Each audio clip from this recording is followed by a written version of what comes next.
Good evening and welcome. This is the February 9th, 2022 public hearing of the Land Use Commission. The City Code directs this body to hear applications for map and text amendments, special uses including plan developments, zoning relief, and appeals from decisions of the zoning administrator, as well as to make recommendations regarding the city's long-term planning goals and objectives. Depending on the type of matter, this commission will make either a final determination or send its recommendation to City Council. Ms. Jones, would you please call the roll?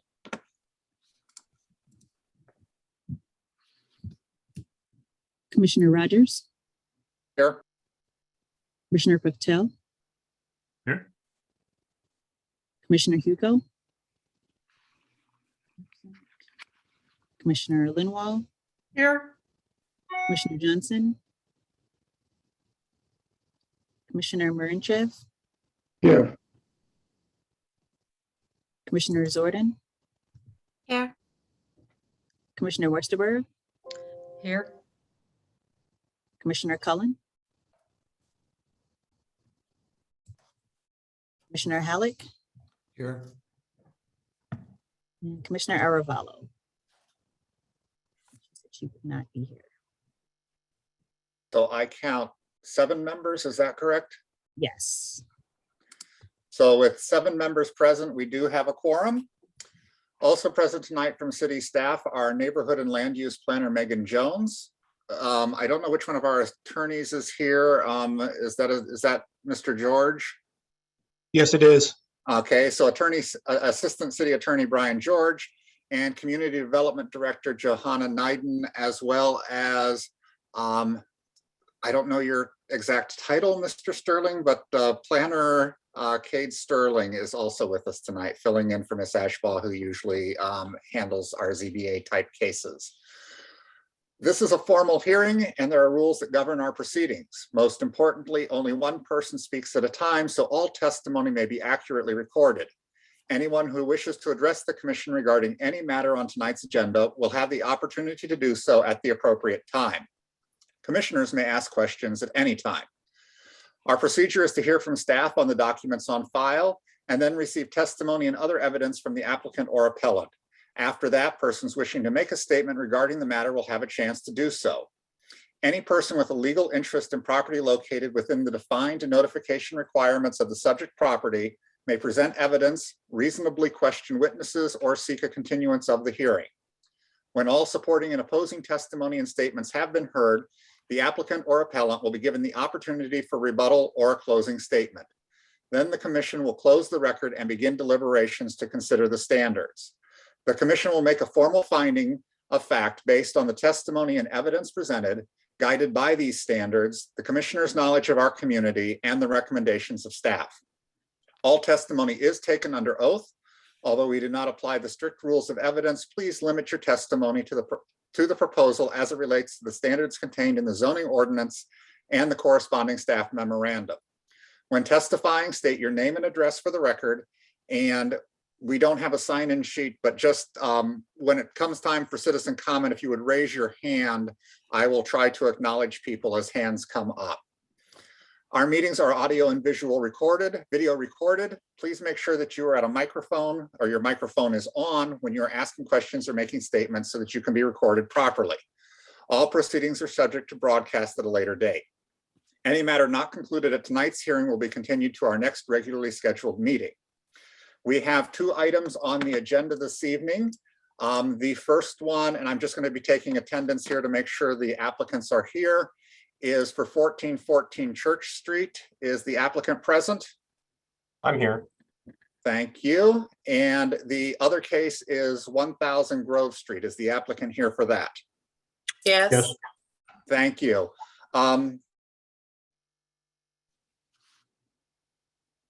Sorry, with that, I'm going to ask that anybody who may be speaking to us tonight on any matter on the agenda be sworn at this time. It's a little weird doing this online, so I'm just going to ask you all to unmute yourselves. And after I administer the oath, if you would just respond affirmatively at that point. I'll give you a moment to unmute yourselves. And then if you would raise your right hand, please. Do you swear or affirm to tell the truth throughout the course of these proceedings? I do. Yes. I do. Yes. Yes. Thank you. And now if everyone would please mute themselves again.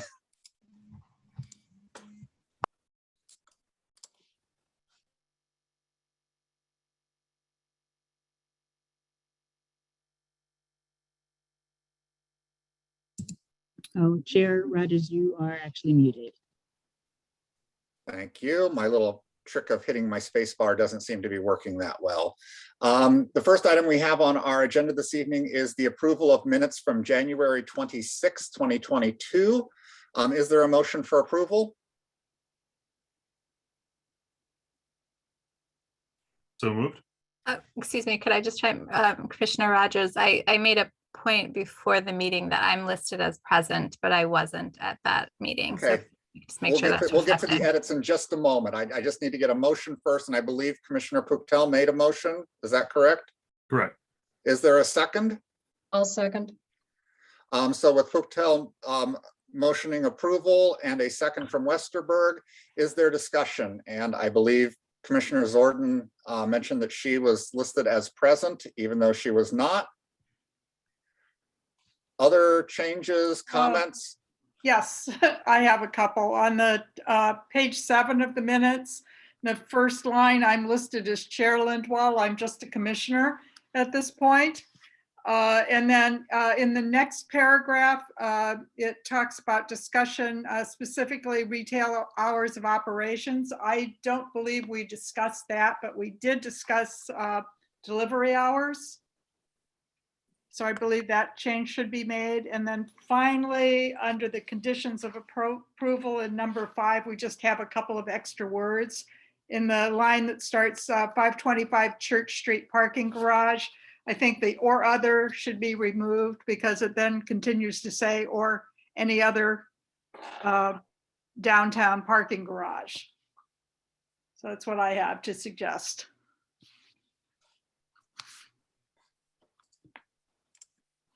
I have one suggestion on page 5, on the second paragraph, which says Chair Rogers continued with public testimony. I think that should reflect that based on the number of citizens who were in attendance and in order to give them an opportunity to speak on the matter, that's why I continued the public testimony, so that there's some reasoning behind why the public testimony continued and it wasn't just ignoring the request for continuance. Any other edits, changes, comments? If not, Ms. Jones, would you take the roll call for the minutes, please?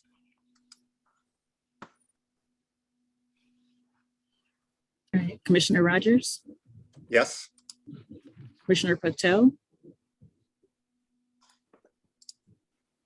Yes. Commissioner Lindwall, Yes. Commissioner Marinchev, Yes. Commissioner Zordan, Abstain. Commissioner Westerberg, Yes. and Commissioner Halleck. Yes. So 6 yeses, 0 nos, and 1 abstention from the member who was not present at that meeting. Our meeting minutes are approved for January 26, 2022. With that, we will now move into new business. The first case that we are hearing this evening is 22 ZMJV 0002 regarding 1414 Church Street. And I will ask if that could be read into the record, please. Daniel Tornheim, architect and applicant, requests the following: a major variation from section 682A84 of the Evanston zoning code to allow a rear yard setback of 3 feet where 30 feet is required. A minor variation from section 6827 of the Evanston zoning code to allow a building lot coverage of approximately 38.1% or 1,783 square feet where no more than 30% or 1,404 square feet is permitted. And a minor variation from section 68210A of the Evanston zoning code to allow an impervious surface lot coverage of approximately 49% or 2,291 square feet where no more than 45% or 2,106 square feet is permitted. All for the construction of an addition to the existing principal structure in the R1 Single Family Residential District. The Land Use Commission is the determining body in accordance with Section 6389 of the Evanston Zoning Code and Ordinance 92-021. Thank you. Just a brief little note, this is a case that began under the old Zoning Board of Appeals, but has now transitioned to the Land Use Committee because of the fact that we have combined Plan Commission and ZBA together. So just a little note there as to why this board is hearing it instead of ZBA, for those of you who may have been following it from the beginning. With that, I will turn the floor over to the applicant and ask them to please explain the project and their need for the zoning relief. Hi, okay, thanks so much, appreciate it. My name's Dan Tornheim, I'm the applicant, I'm also the architect. And I was wondering, I don't know if Kate or you can, or somebody can bring up like the proposal where we could see the actual proposal, like some of the drawings. Sure, I can share my screen and bring up the packet if that would work. Yeah, I think that'd be really helpful.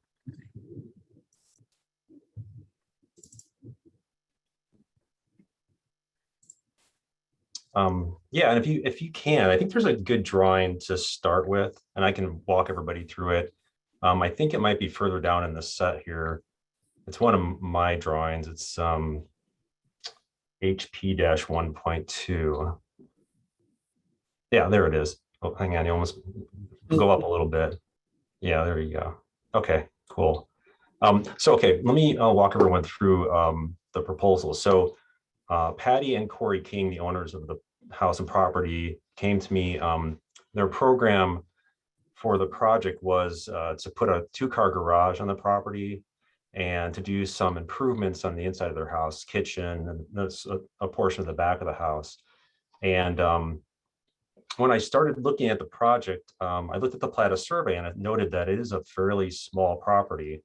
As I studied it, I noted that it's in the R1 district, it's the R1 district standard is like 7,200 square feet for a property. And this particular property is just about 4,700 square feet and some change. So it's significantly smaller than the standard. And because of that smaller lot size, we became aware of some, challenges with regards to setbacks. If you take a look at like this drawing HP-1.2, there's a dashed box that it basically cuts through the middle of the house. Those are the setbacks. So like a 30-foot rear yard setback is a dashed line. It actually cuts through like the kitchen and the dining room of the house. So you can see like the setbacks of the property are significantly difficult to work with. And in the proposal of an idea of putting a 2-car garage was challenging. There's, for sure we needed a variation of some sort. So as I started studying the project and I started coming up with ideas of where to put a 2-car garage, I thought, well, okay, there's a possibility that we could put the 2-car garage in the kind of upper right-hand corner, which is the northeast corner. However, it's at the front of the house, it's the front yard, it's off of Church Street, which has a bike lane, and it's not really great access from the street. There's difficulty in terms of that. So it's difficult to try to figure out where to put a 2-car garage. And let me just step back for a second and I'll just note, like, the existing property has a 1-car garage on it. That's this smaller portion at the bottom here. Has a 1-car garage. It's not a huge garage. It's enough to fit a car, but so that's the one off-street parking space that we have. And then there's a parking pad that's on the west side of the property. It's a little lower. It's just below that square. Yeah. So there's a parking pad, and so that's the second spot. Although what we found out after studying the project or the property is that that's not an actual legal like off-street parking spot. So we have one legal off-street parking spot, and there's really nowhere else to put a car. And I even remember when I drove to the house, tried to figure out where to park. Since there's no parking on Church Street, you have to park on either 2 side streets on either side of the property, which are about 300-400 feet away, which is kind of difficult, for anybody that's visiting the property. I imagine it's difficult for the owner too, because they don't really have a great parking spot on the property. So again, stepping back, that's stepping back. And so let's talk about the placement of a 2-car garage. So I thought maybe upper right-hand corner of the property might be acceptable, but it's not great. And another, we'd have to have a curb cut off of Church Street, which would cut across a bike lane. The bottom right-hand corner is essentially the backyard. It's the usable space of the property for the family. Corey and Patty have a couple kids, and everybody wants to have a backyard and a place for the kids to play or a place to hang out. And putting a 2-car garage there just basically eliminates the backyard, just kind of makes it go away. And I have to put a driveway from the alley, which is on the left-hand side of the property here, that would cut all the way across. So you have some significant impervious surface issues there. So I thought, well, maybe I could get the garage to attach the house and do an attached garage. But in order to do that, I have to actually eat away a portion of the house.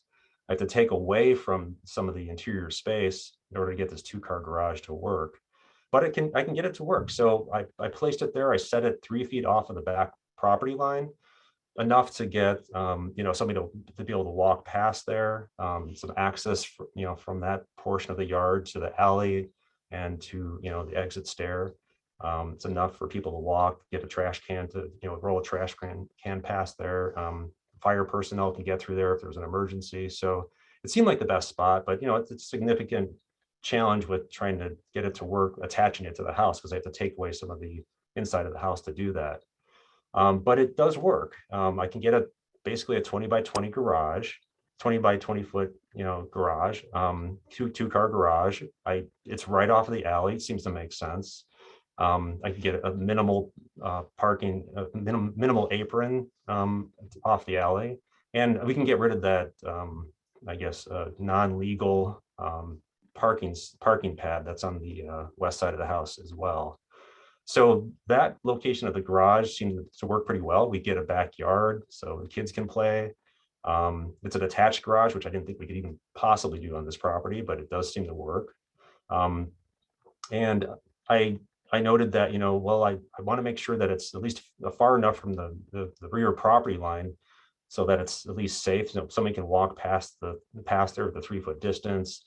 Given that distance from the property line, the garage would need to have a 1-hour fire rated wall, which is pretty easy to take care of. It's pretty common with any type of construction.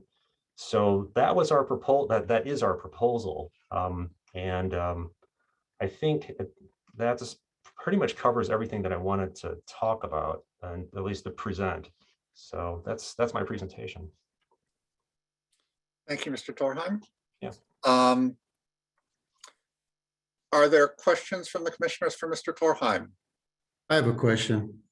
Yeah, Mr. Hill, go ahead. You've done a good job of explaining the plan, but you didn't address the massing. And I think one of the issues, critical issues, is the height of the 2-car garage and how it affects the property to the south. Yeah, to the south. So blocking views and all of those things. So how did you come up with the sloped roof? Did you look at a flat roof? Did you look at any other massing that would have made that situation with the neighbors better? Yeah, so the design is, much of it's derived off of the existing house, from the existing architecture. I wanted to make it at least look good and to try to work with the architecture of the existing house. So I took the same slope gable roof, the same slope of the existing gable roof of the house, and matched that for the garage.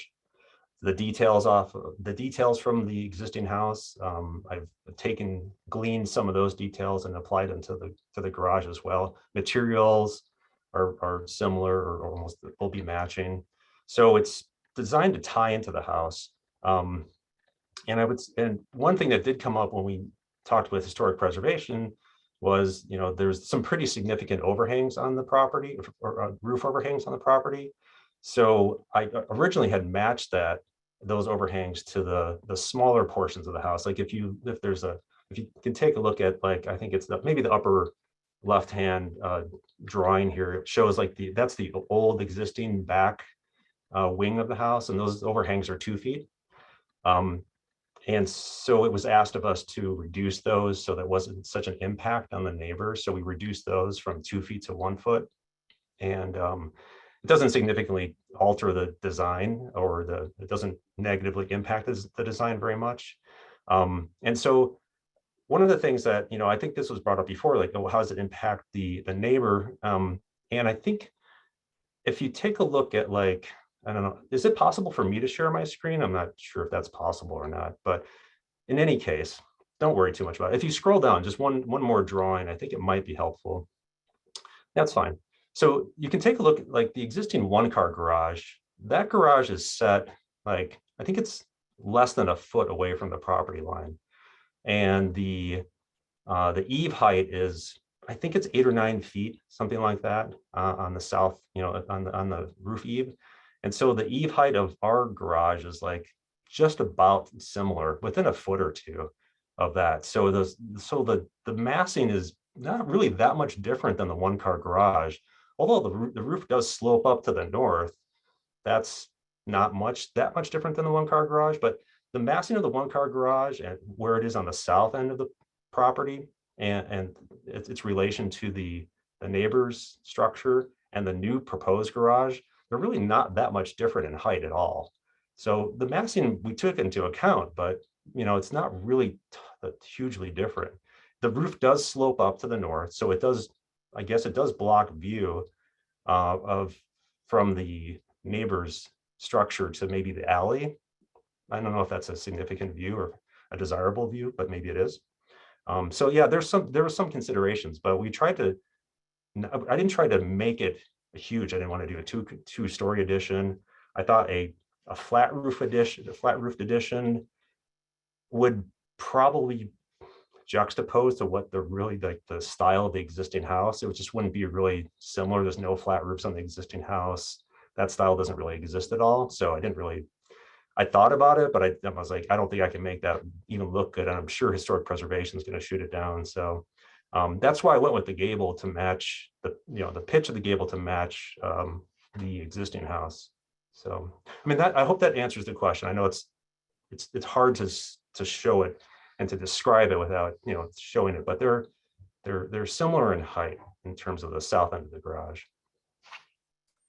I think actually if you advance to the next slide in the packet, it might show a little better what you were talking about there. Yeah. So, I mean, like I said, you could see, I guess, look at the 1-car garage in relationship to the stair of the neighboring property. Its height compared to the new 2-car garage, it's not really that much. It's like within a couple feet in variation. So it's not like we're extending this garage way above the ground. It's fairly minimal. The other, I mean, it's a technical thing, but the other reason that the roof height is set, or the roof height of the new garage is set where it is as the garage connects to the house, I'm maintaining the existing ceiling height of the house through that wing as it attaches. So that set the peak of the garage. I could lower the garage, but what happens if you lower the roof of the garage, what happens is you end up lowering the ceiling inside the house, which is not really my favorite thing to do. And I don't think I want to have 2 different ceiling heights, and the ceilings are already at 8 foot. So you only have a foot to work with. You can't go below 7 feet as it is anyway. So that's how that roof height is designed. The connector between the proposed 2-car garage and the main house, that little gable connector, that's existing. I'm just tying into it. So lowering that lowers the whole ceiling of the back of the house, which is the kitchen. So that's how the roof peak is set.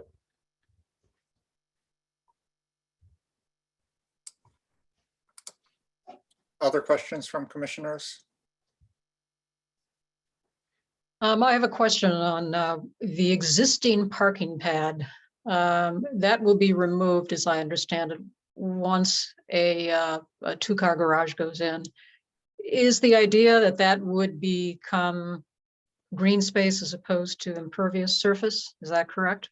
Yeah, we need it for, it needs to be green. It can't be concrete or asphalt or anything like that. We really need it for the impervious surface. So yeah, it's designed right now just as a grassy space. Yeah.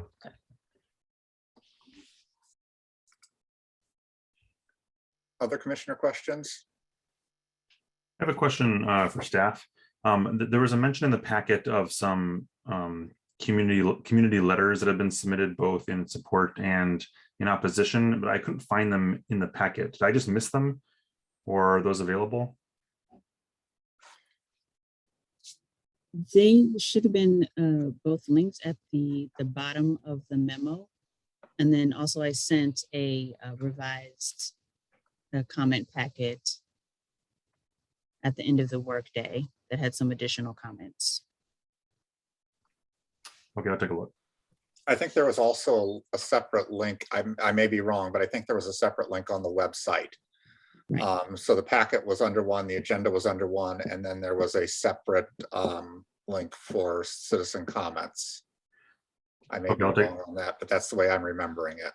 Right. And that was what was updated and sent. Okay, I'll take a look. Thank you. Mm-hmm. Any other questions from commissioners? If not, we'll move to citizen comment on the project. I have a list of 9 people who have signed up to speak already. I'm just going to run through it real quick. Don't start anything yet. And then I'll ask if there's other people who want to be added to it. So I have Mark, and if I pronounce a name wrong, please forgive me. Mark Mckeon is here. Paul Mcdonald is here. Dan and Nan Hoff are here. I've seen you. Shannon Sieberling is here. Joan Safford, I saw her on earlier. There she is. Mary McWilliams. I saw her earlier. There you are. I'm sorry. Kirk Ziem is here with Amanda Ziem. Okay, you're both together. Okay. Is there anybody I don't have on my list who would like to be added onto my list? Just raise your hand now, and I'll try to get you. I'll just add you onto my list. I don't see any hands going up. You can join in later. I just wanted to get an idea as to how many speakers I have. So moving on with that, the first person I have on the list is Mark Mckeon. Good evening. Thank you. It's McKeown, but that's McKeown. Oh, sorry. Enough, right. Let's go with Mark. So I live at 1421 Davis, which is the house at the entry point to the shared alley between Church and Davis. And so I live almost at the exact opposite end of the alley as the King family. So I'm speaking tonight because I had a keen interest in the functionality of the alley. On behalf of all of our neighbors that share the alley, it's an unpaved alley. I've been coordinating with our aldermen as well as with city staff to improve the functionality of the alley for everybody that has a garage, whether it's a coach house or it's a 2-car, over the last 3-4 years, improving the functionality. And the city's done some really nice things with us to make the alley work better for everybody along there. So my focus is to strictly focus in on the impact of this project on the alley and all the neighbors that share the alley as their primary point of entry for their vehicles, whether it's into a coach house or it's a detached garage. And there's about 10 properties that use the alley. Only one of those properties does not have a footprint of a 2-car garage, and that's the King family. And so as I read through all these materials, that's the reason for their request, is because they want to have that footprint that every other neighbor who has a garage along the alley is able to take advantage of. My point of view is focused on 2 questions, and I reviewed all the materials and all the comments and all that, whether it was December or the things that were shared just in the last couple of days. It's focused on what's going to benefit all the neighbors who utilize that shared alley, primarily as their vehicles go up and down the alley, and then also to the entry point which as mentioned earlier is a critical entry point into the alley right there along Church Street.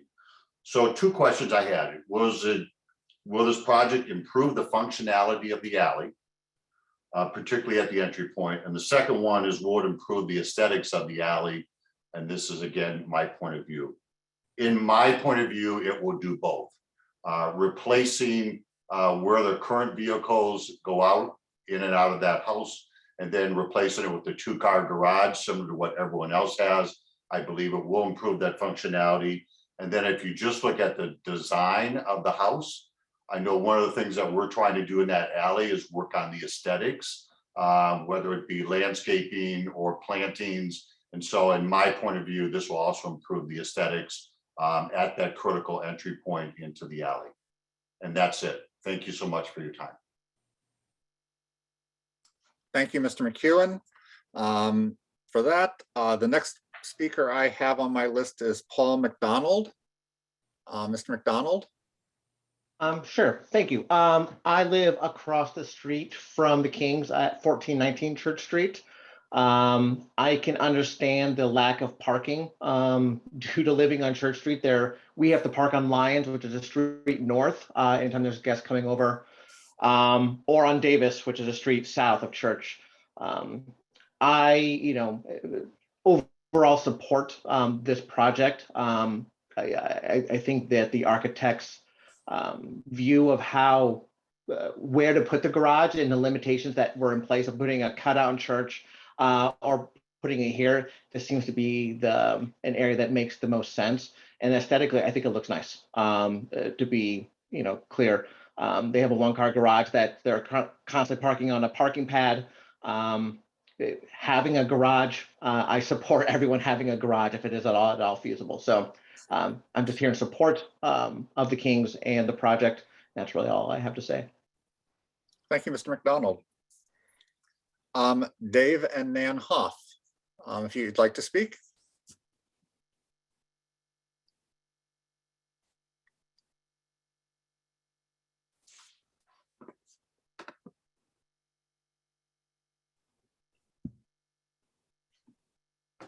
Hi.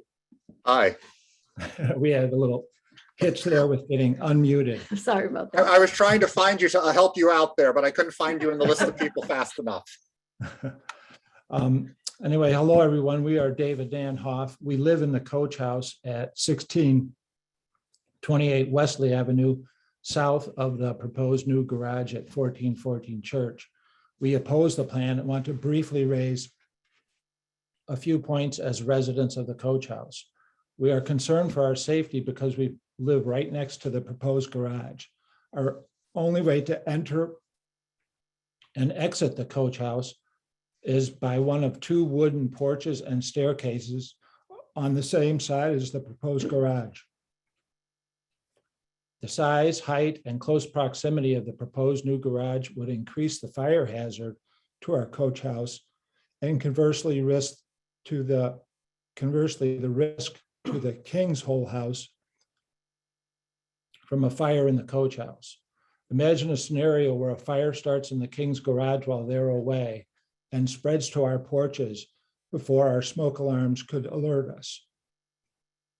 In considering the variance request, we hope the commission will prioritize resident safety and support a replacement of the existing garage that reduces, rather increases, the fire risk to the neighboring buildings and residents. Yeah, in addition, our sunlight and views would be substantially affected by the proposed garage. We note that the architect's drawings show only a single door and staircase on the north side of our house, on the Coach House. Well, in fact, there are also 2 additional large windows and a second door, porch, and staircase that are not included on the drawings. We now have light and views from both of those windows, plus from the window that's in the northwest door that would all be partially blocked by the large roof of the new garage. The current garage roof does not block any light or views at all because it's lower than all the windows. And so, really in contrast to the comments by the architect, we want to point out that the size of the roof is substantially different in the proposed plan from the current plan, from the current garage. And you can see that in that drawing. I noted it was on page 44 of 103 that was up before on screen here for us all to see. The new garage as proposed looms over the coach house, and the two porches and staircases, which are all made out of wood. We understand the King's desire to have an attached garage that allows them to get to their car without going outside in rain and snow. However, there are alternatives to their current proposal that would provide an attached garage and also decrease the fire hazard that's posed by having their garage so close to the coach house. As suggested in letters that were submitted by others, an attached one-car garage next to a new parking pad would provide the desired result and also improved safety to both homes, the coach house as well as the King's home, without adversely impacting the coach house and other neighbors. Thank you. We really appreciate the chance to express our concerns. Thank you to the Hoffs. The next speaker I have is Shannon Sieberling. Yeah, you're still muted, ma'am. Let me.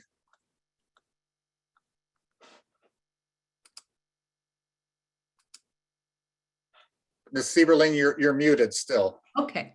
There you I'm go. Shannon Sieberling.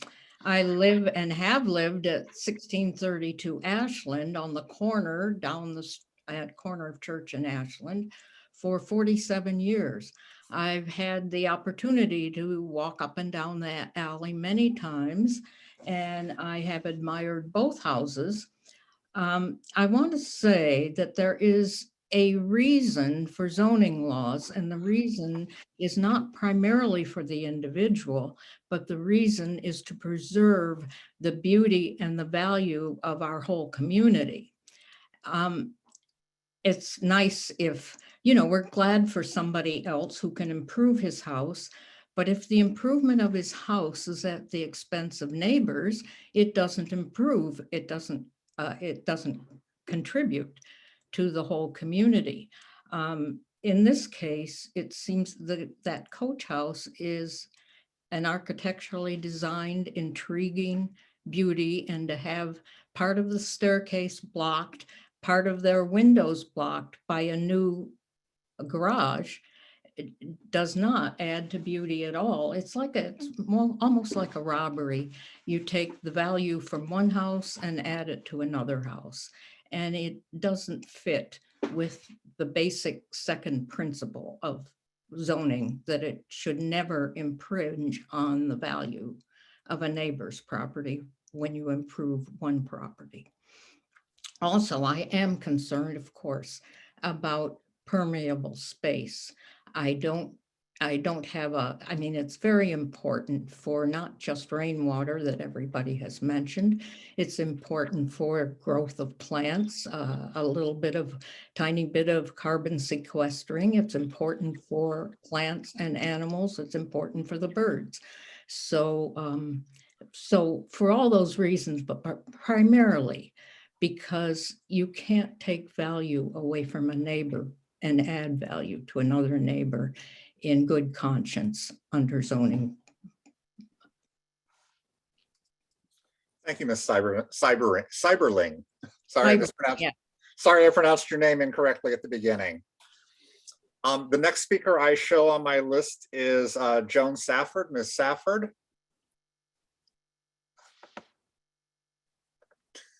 There you are. Thank you very much. Good evening. I'm Joan Bainbridge Safford. I have lived at 1618 Wesley Avenue in Evanston since 1967. I think we are now the longest term, I won't say the oldest, but the longest term residents in the area for in all directions. I'm speaking this evening in opposition to the proposed two-car garage addition at 1414 Church.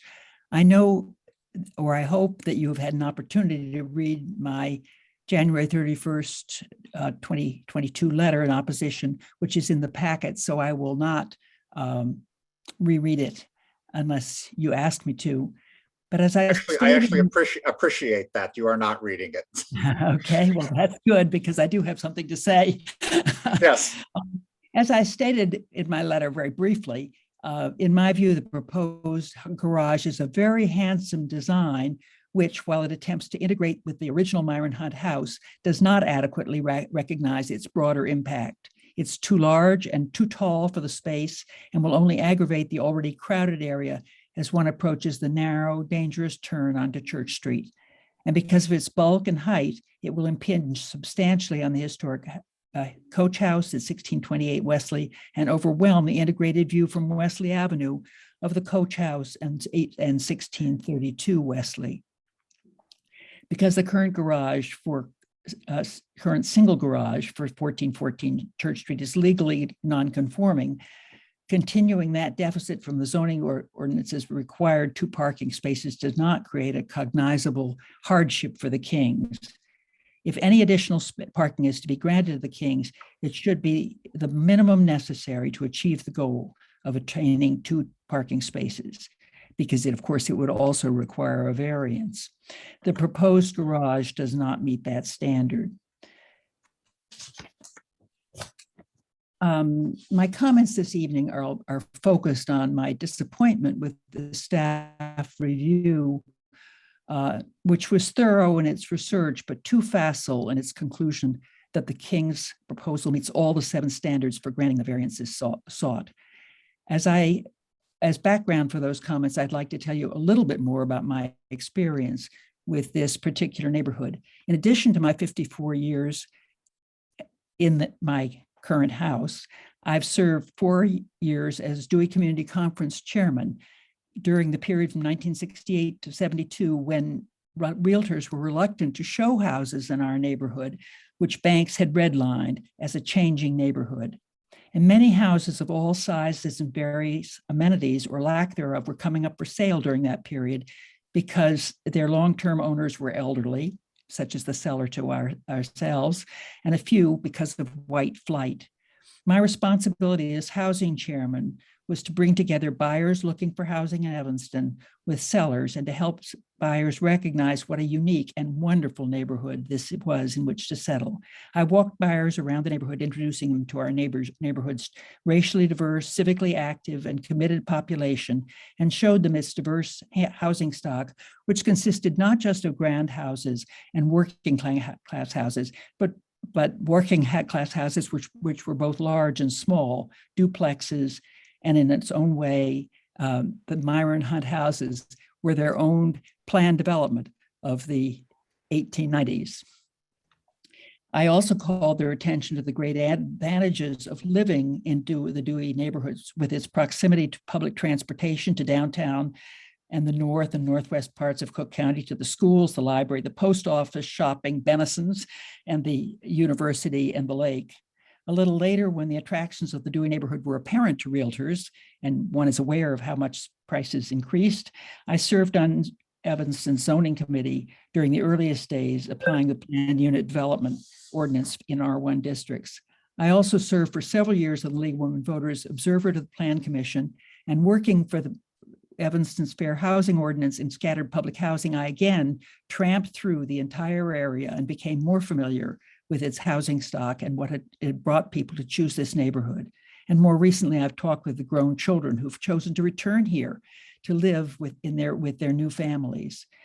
From all my discussions over many years with neighbors about what drew them to this wonderful neighborhood or what almost caused them to move elsewhere, no one has ever told me that they considered not moving here because of the paucity of parking for 2 cars. Therefore, I reject the premise that underlies the staff's report's analysis of how the proposal meets the standards for the variances it seeks, namely that 2 parking spaces are necessary for the residents to remain functional and attractive for current and future owners, and that there is an expectation of 2 parking spaces, and that depriving the Kings of the garage, of the 2-car garage, would create a unique hardship or practical difficulty for them. I also reject the staff's conclusions that the King's proposal meets variance standards 1 through 4 and 7. And I'd like to just mention why. Variance standard 1 is not met, as the impact on the use and enjoyment of the adjoining property at 1628 Wesley is clearly substantially affected, and the new structure may impact the property value of 1632 Wesley. The supposed improvement cited by the staff that the separation of the south lot will be increased from 9 inches to 3 feet is in fact meaningless when one considers the impact of the new garage rising 7.5 feet higher than the current one-car garage, becoming the only view from the coach house's north-facing windows. Variance standard number 2 is also not met. First, there's no requirement in our neighborhood to bring its houses into conformity with Evanston zoning ordinance 2 parking space per dwelling mandate, as the many deficits in parking for residents in our square block and the immediately adjacent blocks are all legal non-conforming, except for the pad, the parking pad. There's no way to correct these deficits or to weigh the king's claim against others, but the fact that these deficits cannot be corrected does not make this housing or other similar houses in the neighborhood non-functional for current or future occupants, as suggested by the staff report. In fact, because of the easy access to the amenities of our neighborhood and the city, there's a strong trend in our neighborhood to have only 1 car, as we do, and as I believe the Kings do. And contrary to the staff's analysis, the proposed building does not meet variance standards 3 and 4. The staff describes as unique the size and depth of the lot, which would require that the property and property owner face a hardship or practical difficulty that is peculiar to the property and property owner. But it is not unique.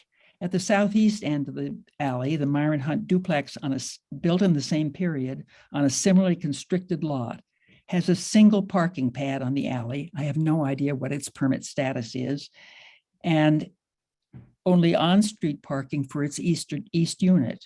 At the northwest corner of Davis and Ashland, the North Myron Hunt duplex has a parking deficit and no place to put an additional garage. At the Myron Hunt duplex on the southwest corner of Davis and Ashland, the garage sits on one property and the entrance driveway to the garage on another. The owners divide the use of the 2 stalls, and there's no place for additional parking or a new garage or additional garage for the 2 deficit spaces. In the immediate neighborhood, many other houses sit on small lots with 1 parking space or none.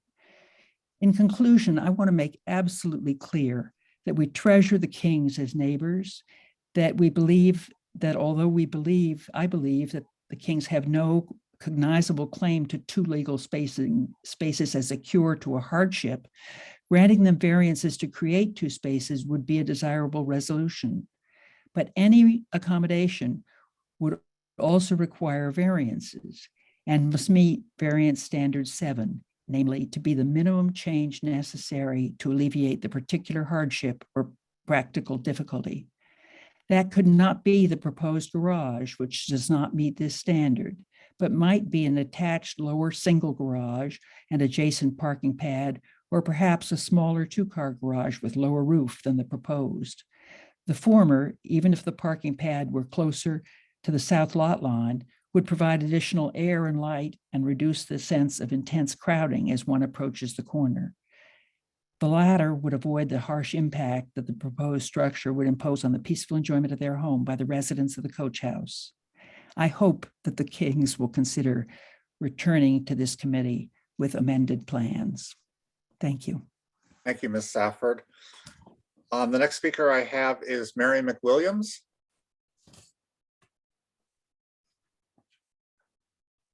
I believe I'm unmuted. Yes, you are. Okay. My name is Mary McWilliams. I have lived at 1606 Wesley since 1976, the same year that I became involved with the newly formed Preservation Commission. That experience helped form my request that the Land Use Commission deny the variations sought by the owners of 1414 Church Street. The eastern half of Evanston was developed in the late 19th century, long before cars were a fixture in Evanston. Garages did not figure in the picture before 1900. People buying in Evanston houses in Evanston today are fully aware that a house they find appealing may only have room for a one-car garage or no garage at all.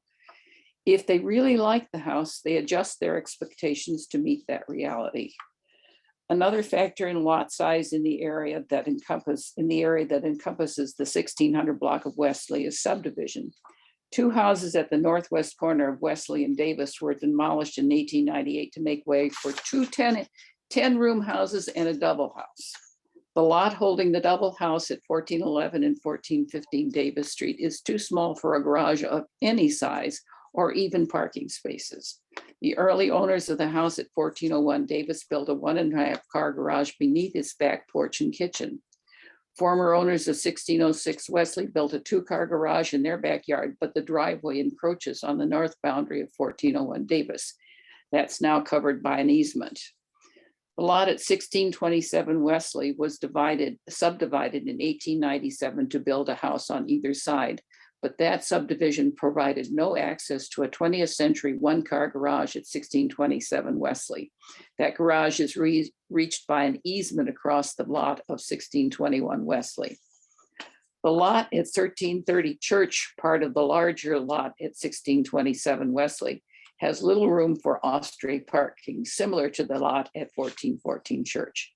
A few years ago, the Preservation Commission approved a 2-car attached garage for the house at 1330 Church. The main difference between that project and the 1414 Church project is open space that keeps the garage project from seeming to be too large for the site. The open space on the east side of 1330 Church is borrowed from the neighboring house at 1316 Church. The lot at 1414 Church was carved from the northwest corner of the lot at 1632 Wesley in 1897. The small size of that lot makes any accessory building problematic and a large 2-car garage an intrusion. Since there are other options for the 2-car garage, a 1-car garage with a parking pad or 2 parking pads, I urge the Land Use Commission to deny the request for zoning relief for the project before you. Thank you. Thank you, Ms. McWilliams. Next up, I have Kirk Ziem. Thank you. My name is Kirk Ziem, and my wife Amanda and I are owners of 1632 Wesley Avenue, which was constructed, as mentioned, I believe, in 1867 as one of the oldest homes in Evanston. Our property includes our principal residence and coach house residence, and we share, just for some context, we share 50% of the total property border of 1414 Church, and the remaining property border for 1414 Church is shared with 2 neighbors across an alley and the street in front of the home. Initially, Corey and Patty King, the owners of 1414 Church Street, reached out to us in October to ask if we would support the plan. Amanda and I reviewed the plan and provided them with a few areas of feedback. I never thought I would find myself in a situation where I would need to oppose a neighbor's home improvement project, but this is very unfortunate and super uncomfortable. But after no feedback was incorporated in the project plans, we felt we had no choice but to oppose the project to protect the value and livability of our home and coach house residents. After the project was pulled from the Zoning Board of Appeals, we were hopeful that the Kings would reach out to us to discuss their plans, or perhaps incorporate our prior feedback into the plans to reflect the significant neighborhood feedback, including our own. However, the plan in front of the Land Use Commission today is the exact same plan with no changes that the Kings decided to pull 2 months ago. We're very appreciative of the work that Historical Preservation, DAPR, and the Land Use Commission does for the city of Evanston. Also, we were unaware that the DAPR meeting back in November, of the meeting back in November, as DAPR meetings are not postcarded. And because of this, there were no voices in opposition of the plan to speak at that meeting. We later watched the DAPR meeting recording, and DAPR did the best they could with the very limited points presented and no opposing voices at the meeting. We are glad to have this opportunity to share our concerns for our property value and our coach house residents. And we are hopeful that with this broader set of voices being heard at this meeting, the Land Use Commission will arrive at a decision to oppose this plan. Thank you. Thank you, Mr. Ziem. And I believe your wife is there. Yes. Yes, hi. My name is Amanda Ziem. I'm with him. And I live at 1632 Wesley. We are to the east of 1414 Church, and then also the south is where the coach house is located, as has been discussed. Just a point of clarification around the Historic Preservation Commission, which we were in attendance at. While the commission did approve a certificate of appropriateness, the commission, the Preservation Commission, did take the unprecedented and unusual step of not voting to provide a recommendation regarding the variance request in this proposal. In the words of the Preservation Commission chair, these issues were, quote, zoning issues and not preservation issues, end quote. As a result, they therefore declined to advise the Zoning Board of Appeals, now the Land Use Commission, regarding the variance requests in this plan. In addition, per the staff report on the Preservation Commission, which is included in the packet, there were questions related to the alleged hardship and need for a two-car garage in the Historic Preservation Commission. So just keep that in mind when evaluating the proposal. And I also just want to talk a little bit about the standards. Variances are exceptions to the existing zoning rules. And in order to be granted these exceptions, they must meet all 7 of these standards that are articulated. And we believe they do not meet 5 of the 7. Specifically, I think the most important standards that have not been met, which were demonstrated through the testimony today and the, I don't know how many letters, seven letters of opposition that were in the packet, were adverse impact on adjoining neighbors. As mentioned, we share actually 140 feet of property line with this property. And as you heard from the coach house residents, the height and the proximity of this garage would impact views, sunlight, would impact their enjoyment and their livability, as well as compromise safety factors for the residents. We're also concerned about rentability. We want to continue to attract high quality renters. We invested $70,000 into the coach house when we purchased the house 2 years ago, which was the first project that we did. New roof, new gutters, new water line, new appliances, the list goes on. We're very concerned about this impacting the extensive investment that we made. And I would just note, I feel like the strategy in Evanston has been to encourage the development of ADUs and accessory dwelling units, including coach houses. And this plan is inconsistent with supporting ADUs in that way. I also just want to mention standard number 4, which talks about a hardship versus a mere inconvenience. I just want to note that, as has been said by a couple other people, we live in a historic district. Non-conforming conditions are very common in the lots here. There are many properties with 1-car garage or 1-car spaces. It's not true that everybody has a 2-car garage. And if you look in the submitted comments, I noted 6 out of the 8 properties on this block of church, which includes our house, only have 1-car garage spaces. 6 of 8. That's the norm on this block of Church Street. 1-car garages or no space at all. Or no space at all. Excuse me, 1 car or no garage. Or no garage. So it's certainly the exception to have a larger garage in this neighborhood due to the uniqueness. A lot of the properties were carved out of larger estates over the years, in the last 100 years. I also just want to mention the final standard that I think needs to be considered, which is the minimum change necessary. And Megan, if you could I'd appreciate it if you could pull up the I think it's page 19 of the public comments. We submitted a page that talks about some of the alternatives that would be, I don't think that the alternatives have been explored extensively with DAPR or the historic preservation. And I think there is an opportunity for the Kings, if they desire to have the convenience of 2 spaces. I think there is an opportunity there. I think it's page 19. It's a slide, Megan.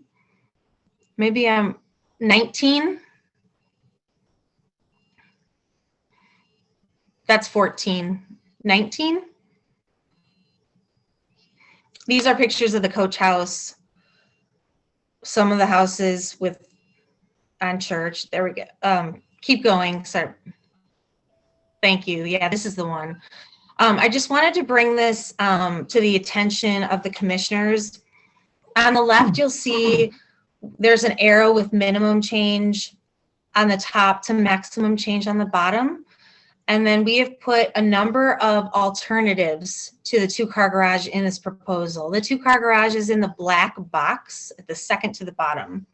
We believe that's on the maximum change spectrum. This list, of course, is not comprehensive.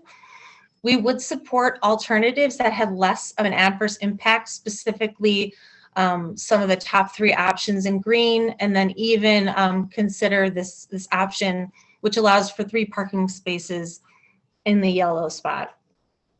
And then if you could just scroll down one more time to the next page too, Megan, I'd appreciate it. Page 20. I just want to leave you with this picture.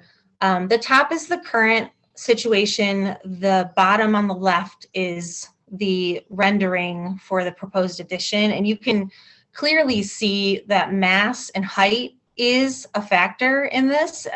You just need to look at it to see that that is a concern. I also just want to note the coach house, and as was mentioned by the tenants, the picture to the right accurately depicts the coach house with the balconies, the many windows and doors, which would be affected by this plan.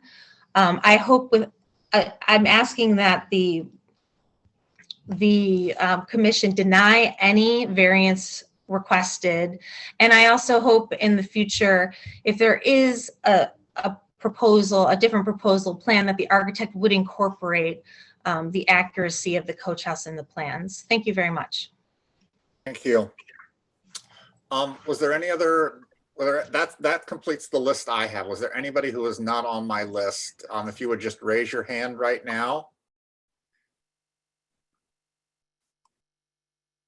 I don't see any hands going up. So with that, I will ask, I've lost you in my list here, the architect. If you have anything that you would like to say, Mr. Torheim, in rebuttal to the comments or in closing. Yeah, I'll just be really brief and just as quick as I can with regards to this. I'm not going to go over every single point everybody made, but one of the big things that, I talked with the owners about is, and that's the top of the list of what I do, which is life safety.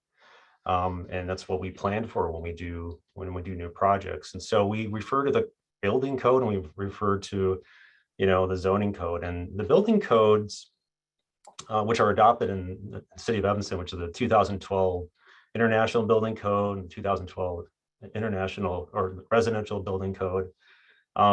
They require like a project like this. So if the building is set 3 feet from a property line, that it be safe. And what they require is that you have a 1-hour fire rated wall, and that you have the underside of the eave as a 1-hour fire rated element. And so that's what we've done in our project. We haven't tried to make it unsafe. We've just tried to make it as safe as possible and to meet the standards of the building code. The project could have been, the 2-car garage could have been located a foot away, or maybe even at the same location as the existing 1-car garage. And the same fire ratings could have been used for that exact, proposal, but we're setting it 3 feet off of the property line versus the existing 1-car garages. It's less than 1 foot away from the property line. So our garage is further away from the property line than the existing 1-car garage. It's brought up to a code standard of safety, which is above and beyond what the existing 1-car garage is right now. I think that at least as far as life safety is concerned, that's one aspect of it. The other aspect is, the neighboring property, they need light and vent for their residents, which means they need enough, the sunlight to come through their windows. They need enough natural ventilation to go through their windows. And I don't know how far their houses or that coach house is set away from the property, but it's certainly enough to allow for natural light and vent. That's just the typical way we look at structures. We don't have any openings or penetrations in our 2-car garage on that south end. It's just a solid wall, so we're not really looking to do anything there.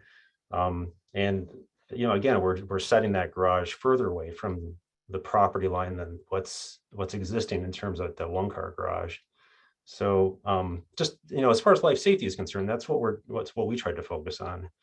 That's really my only comment. I just wanted to note that. So thanks so much for letting me speak about that. Thank you, Mr. Tornheim.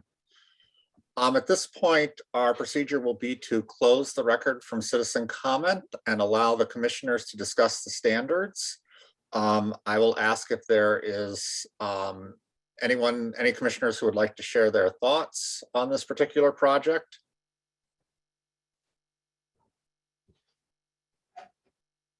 Commissioner Halleck, you've unmuted. I'll go first. I think, yes, I'm unmuted. This is a tight site, and I don't have any problem with variations, requested variations, maybe not these specifically, but for a site like this. So I understand that. But I do think that, we review a lot of projects that are large, a high rise that, the affected residents, there would be a huge number of for and against, and we have to make a difficult decision on those. This type of project, I think, personally, is a little easier to make a decision on, because I think that it affects only a few adjacent residents. And I think that's important. And I think that you have to listen to those residents. And a couple good points that people raise, that I don't think not having a 2-car garage is a hardship. But I do think that this will, this particular scheme will devalue the resident to the south, the property to the south, because of the massing of the garage. I do think there are other solutions here. Again, I said that I'm not opposed to variations, but I think this particular solution is not is not good for the adjacent residents. And I think that's, when you're changing zoning, that's in this particular case, that's very important. Thank you, Commissioner. Commissioner Westerberg, you have unmuted yourself. Yeah, I'd echo Commissioner Halleck on this. I'd also like to commend the architect. I mean, I think it's a beautiful, it's a beautifully planned addition in terms of how it looks, in terms of how it complements the house. My concern is just that, it does in scale overwhelm the adjacent property, and it does impact it negatively.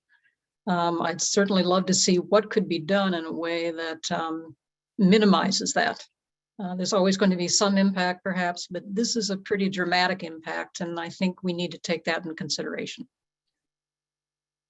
Thank you, Commissioner.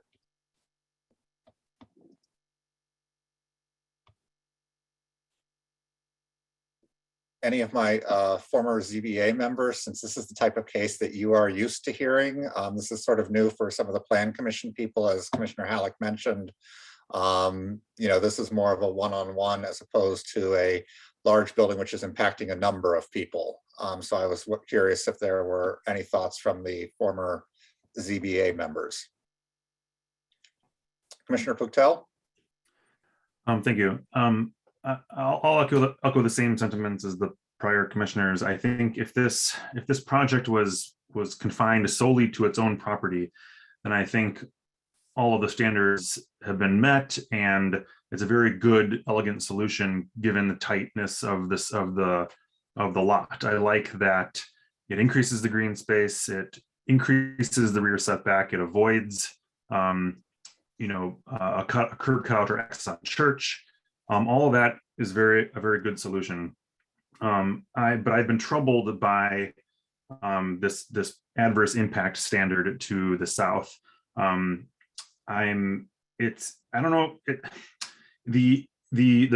architectural renderings of that coach house really don't convey the reality of the architectural significance and the access of the coach house looking from the north. I'm trying to piece together different views to really try to understand how much of an impact that's going to have, because, like it's been said, the rear setback is actually increasing. And although some of the views show increased mass, the reality is that the height is no higher than the current, southern extension off the main house. And it also seems like the floor plan is not increasing to the east based on the plan.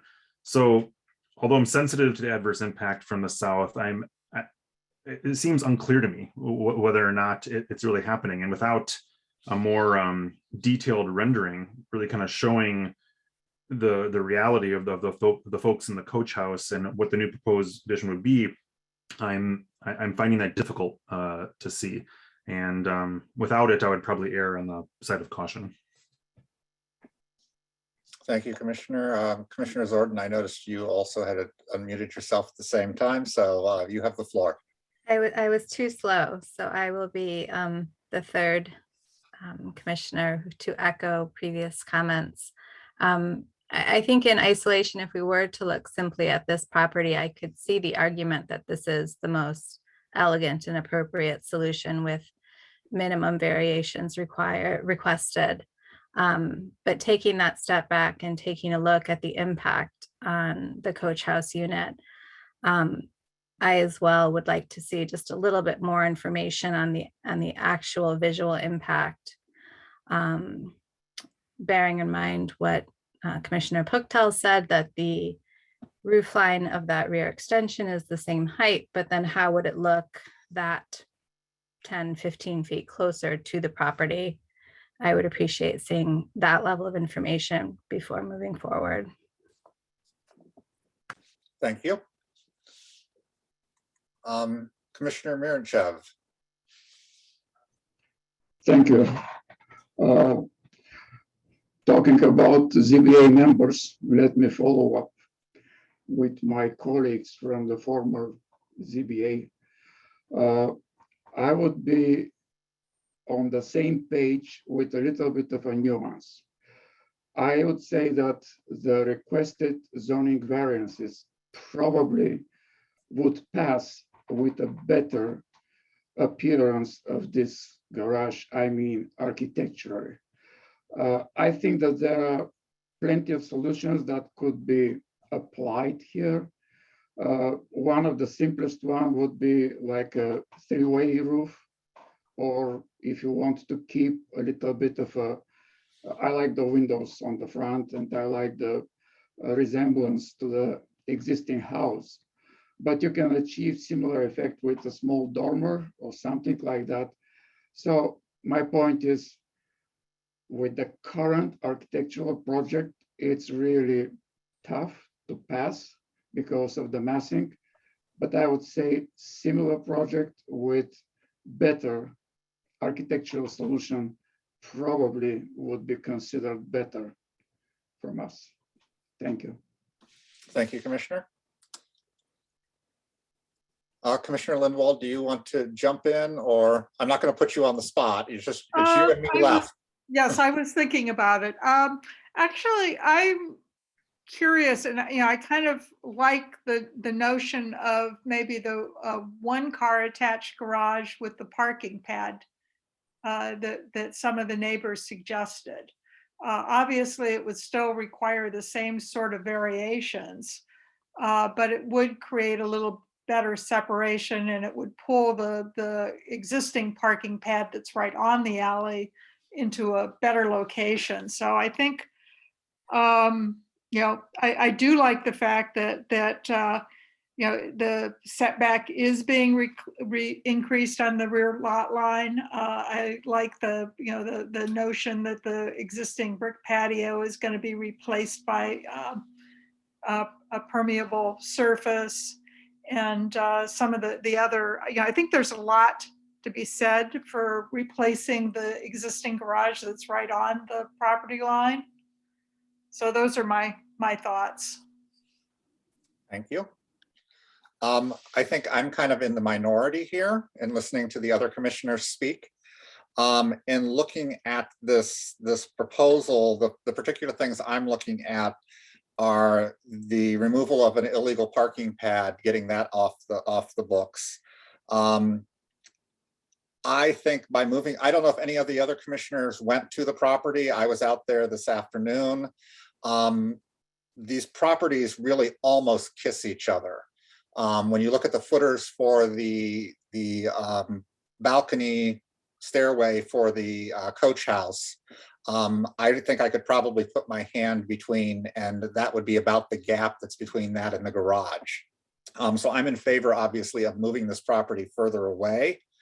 Also in favor of the fact that it would be a better constructed property with a 1 hour fire rated wall, which probably is not the condition of a garage that has existed there for over the past 40 years. I don't know when it was built, but it does appear in the 1982 plat of survey. So I think that's good. I don't really buy into the argument of a loss of views. Views are not part of the zoning ordinance, really. And we're talking about the north side. We aren't blocking sunlight from coming into the coach house. They have 3 other views that are totally unimpeded. We're really talking about one wall. And, the coach house would, granted, it's been there for 100 years, but it was kind of placed in this condition where they drew the lot line right up to it when they decided to subdivide the lot. And that's not the fault of any of the owners. I think Ms. Safford said she's lived here the longest from 1967. So this probably predates that by a good 50 or 60 years even. So no one is to blame for that drawing of the map, but that's the way it was done. And so because of those types of things, I think this is a good project. I think it looks nice. I think it serves the purpose of having 2 cars. I'm not a fan of parking pads because the water that hits a parking pad runs off. If it hits a roof, you've got a gutter, you can direct it to where you want it to go. And I have the feeling that putting a parking pad right up against this coach house is going to create additional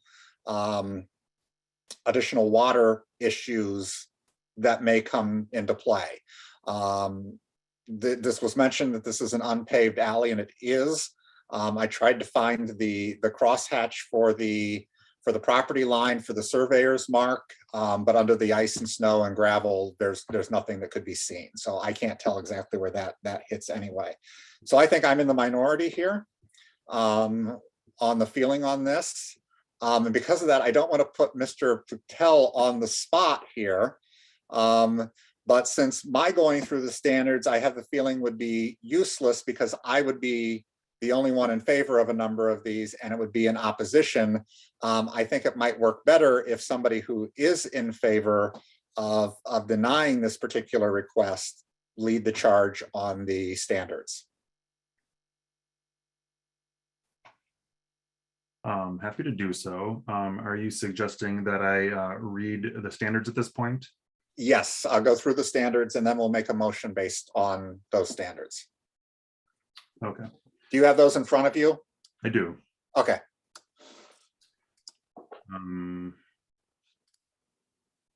Okay, so what we're doing at this point is going through the standards and I'm going to describe the intent of each standard, and if any commissioner feels that it has not been met for the general reasons already been stated, we can just have a show of hands. Is that your understanding, Commissioner Rogers? That's fine. Yeah, if you just kind of want to talk to each one and then ask if there's any opposition to your findings on that particular standard. Gotcha. Okay, standard number 1 will not have a substantial adverse impact on the use, enjoyment, or property values of adjoining properties. It's my contention right now that is unknown at best and likely does have a substantial adverse impact. Does any commissioner want to? I will take an opposing view of that and say that it will have an impact. Any zoning changes in the city of Evanston impact neighboring properties. It happens. The word that I'm looking at is a substantial adverse impact here. As I mentioned earlier, this is to the north side of the property, the coach house that's in question. And my feeling is that with 3 sides of visible light, without any obstruction of views, not saying that this one would obstruct a view even, but that this would not have a substantial adverse impact on that property.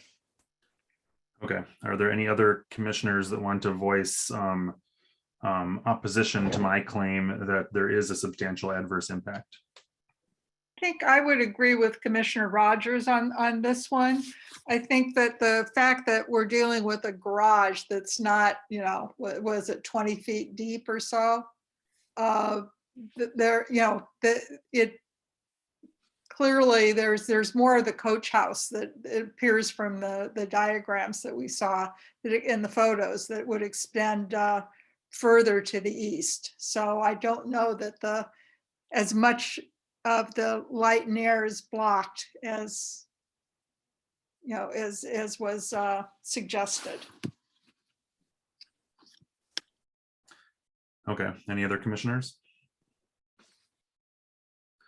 Okay, standard number 2 is in keeping with the intent of the zoning ordinance. Considering this is already a substandard non-conforming lot on many items, I would say that it's not breaking any of the intents beyond what it's currently doing. So I would argue that standard is met. Does anybody want to voice opposition to that?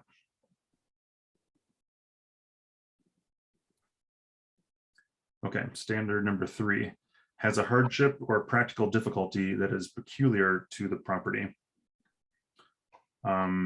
I would argue that the standard has been met for a similar reason, that the lot is already substandard and non-conforming. And similar to other standards, that it's already keeping its changes within the constraints of its hardship.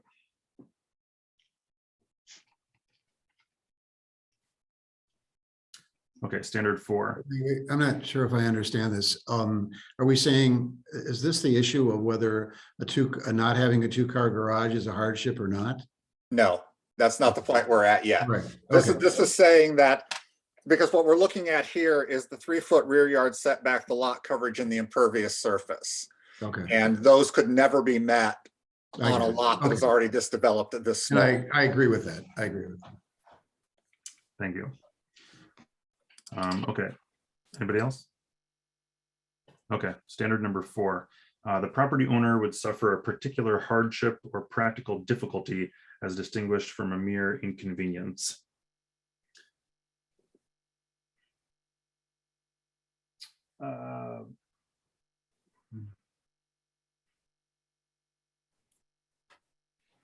I would argue that has not been met. There are a number of properties that don't have a 2-car garage.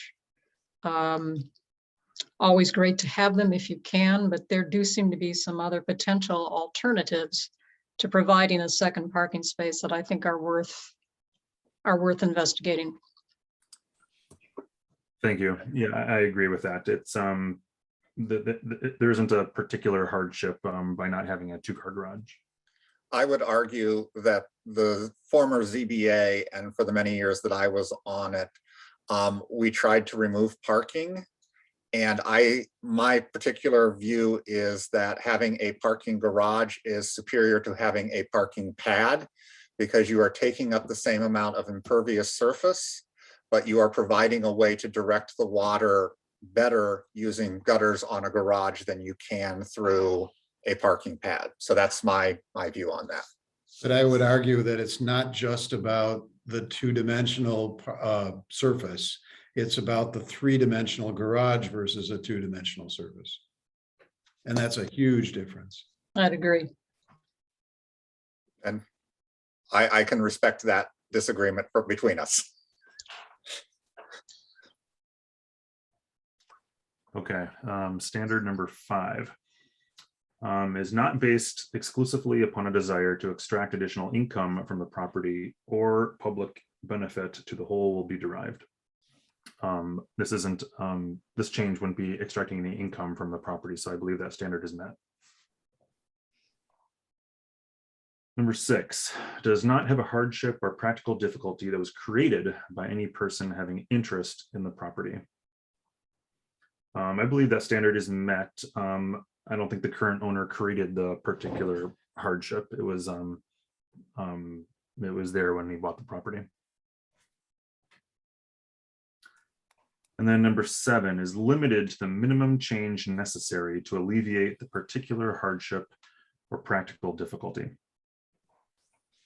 I think that standard is met because based on they have not, it would be very tempting for them to actually increase the plan of the overall change, but they actually didn't do that. It doesn't encroach to the east, and there's actually improvement to the south.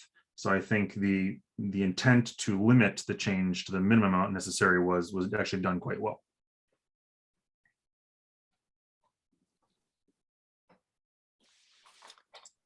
All right, so that takes us through the standards. Thank you, Commissioner Purcell, for doing that on the fly. I didn't know where this was going to net out. So, but rather than having everybody constantly disagree with me on each one, I figured I would disagree on the few that I felt differently on. So having walked through the 7 standards and realizing that all 7 standards must be met, also recognizing that since we are the determining body on this with 11 members, we need to have, correct me if I'm wrong, Ms. Jones, we would need 6 concurrent votes for this to have a final decision one way or the other. Yes, with the way the current number of commissioners is, I believe that is 6. Yeah, with 11 people, we would need to have a majority plus 1. So keeping that in mind, I have the feeling we may or may not reach a final decision tonight, in which case the case would be continued. There would be no further discussion on the matter. We would just ask those commissioners who are not present tonight to vote on this particular matter after reviewing this recording and any minutes from this. Which is a little bit different for the people who are on Plan Commission, just kind of clarifying that point for everybody. So with that, is there a motion to approve, and I'll ask for approval because we like to make motions in the affirmative if we can. Is there a motion to approve the proposed changes and the variations for 22 ZMJV 0002 for 1414 Church Street? I'll move approval. Commissioner Lindwall moves approval. I'm sorry. Is there a second? And I will second for that to have a positive. So with that, I will ask Ms. Jones if she would please call the roll.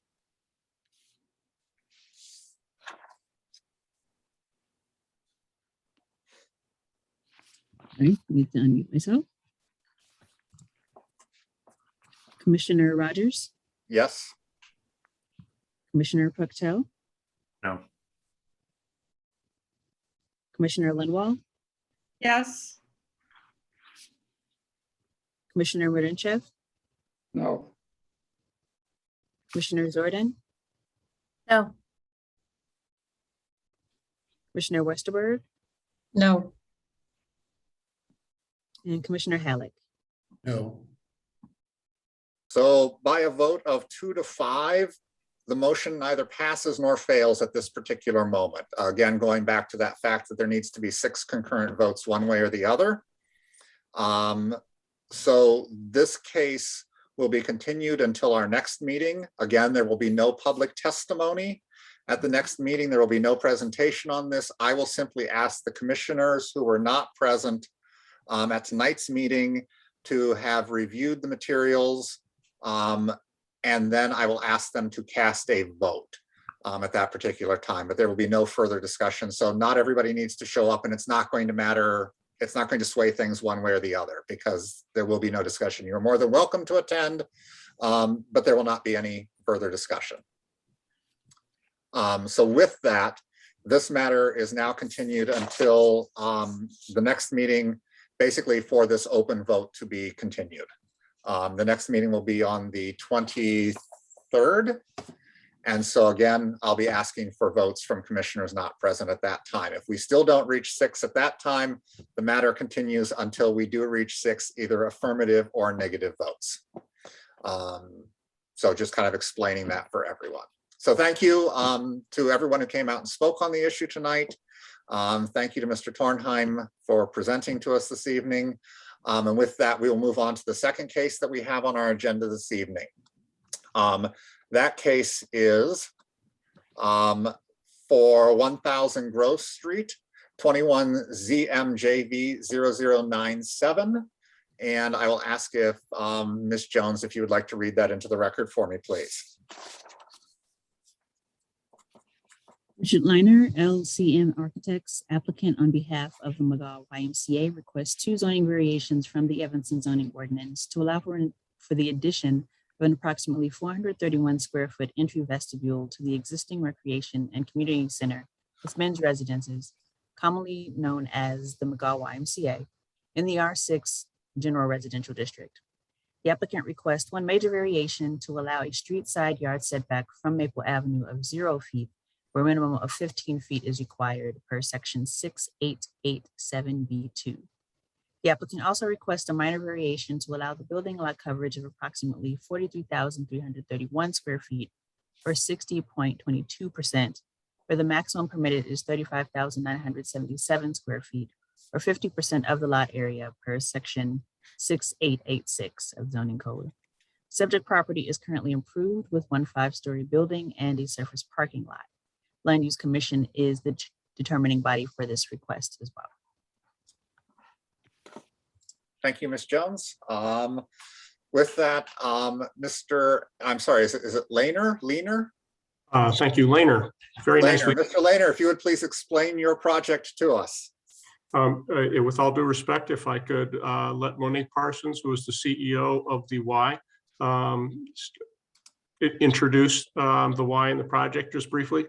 Sure, that's fine. Ms. Parsons. Thank you. Thank you. Ms. Jones, are we able to share? Do we have sharing permission? Sorry, I can get you a second.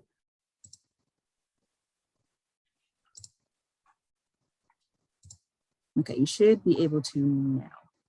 Okay. All right. So I'm going to start. Good evening. I'm Monique Parsons. I'm the president and CEO for Mckeon YMCA. I'm happy to be here with Dick Lehner, who will be presenting our application for variances. I also want to acknowledge my colleagues, Nicole Woodward, she is our Chief Operating Officer, and Jody Wickensheimer, who is our Chief Development Officer. Nicole Woodard. I don't know why I said Woodward. It's late. And I also would like to acknowledge the YMCA board members and community members that are on. I'll share a brief overview of the Mckeon YMCA and then turn it over to Dick to share the details about the variance application. So Mckeon YMCA is 136 years old, serving individuals from 6 weeks to their most mature stage of life. Current membership is just over 5,000, and we have 156 men who call McGaw YMCA home. We are both a place to live and providers, and we provide wraparound case management services. As our day-to-day operations recover from the impact of COVID, we are taking this moment to invest in our men's residence program for their safety, for their dignity, and for their quality of life. A key part of this investment is a private entrance, which is the reason for our variance application. And now it's my pleasure to turn this over to Dick Lehner to talk about the specifics. Thank you. Thank you very much, Monique. So on your screen is the reason that we're here. First, a little background. I am a partner with LCM Architects. I am also a 38-year resident of Evanston. So if you will, I have skin in the game with respect to the variance as well.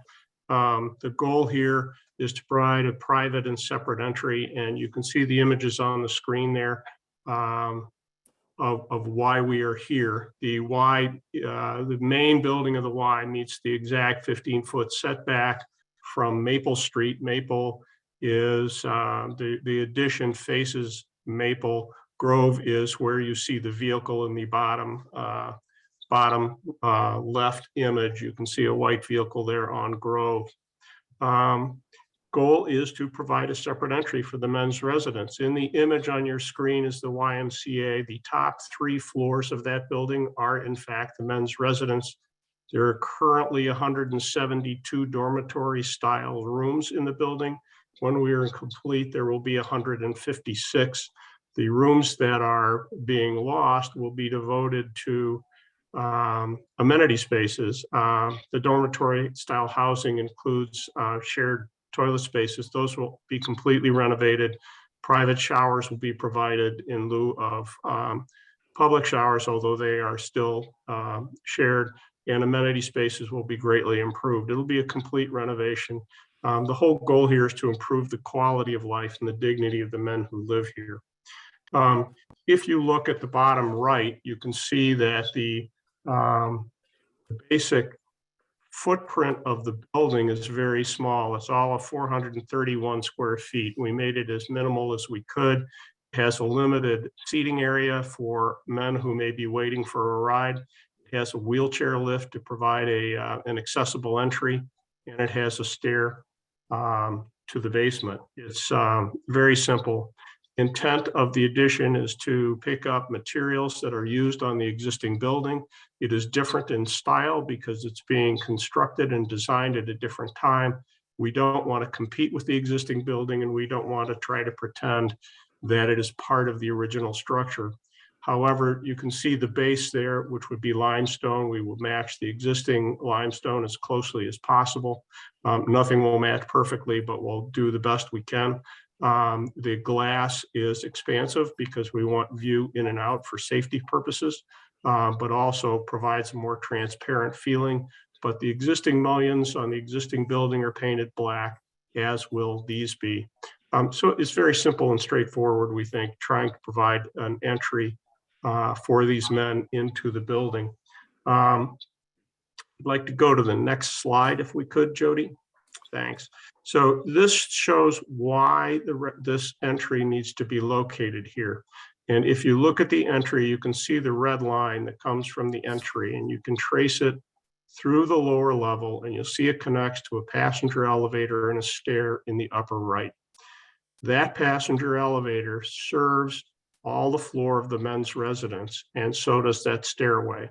So the passenger elevator is part of the accessible means of travel for the individuals to get into the space. A key point here, and I don't have the number, and Monique, I'm not sure if you do, of how many men in the residence are actually already over 65. So it is a serious consideration. Not only would we do it anyway, but because there's an aging population here, the need for accessibility goes beyond normal standards, if you would.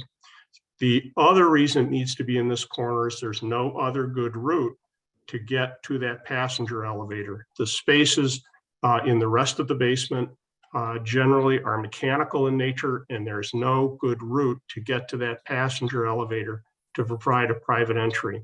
One other note, this lower level space that you're seeing here is being renovated as part of this project and becomes amenity space for the men's residence. Another example of how this is an expansive program trying to raise the level of quality for everybody. You can see a meeting space, you can see an additional kitchen space down there. And you can see that their mailboxes will be here as well as bike storage. It's as though you're going into a residential building any place. You're not mixing with another population. It's a very dignified way to enter the building. So the goal here is to provide a separate, direct, and private entry to the facility. Jody, if we could go to the next slide. This shows the addition in context. You can see Grove Street on the right side of your screen. You can see Maple Street at the bottom of your screen. And in gold, you can see the full extent of this addition. So in terms of the setback, there really is there is no possibility to put any kind of addition on without the street side setback variance. In terms of lot coverage, the Y itself is already non-compliant. So any work that is completed basically makes that non-compliance somewhat worse. The one thing the Y has committed to do, which is to reduce impervious surface elsewhere on the site. So there is a net reduction in impervious surface with this addition. It is not large, but it is a net reduction because there is paving being removed to offset any change in the impervious surface as a result of the addition. And that is the basis of our presentation. We'd be happy to answer any questions. I have just one quick question. If you could bring that back up for me, whoever was sharing. I think it was Ms. Jody. Woodard. Oh, okay. If you go back one slide, I believe.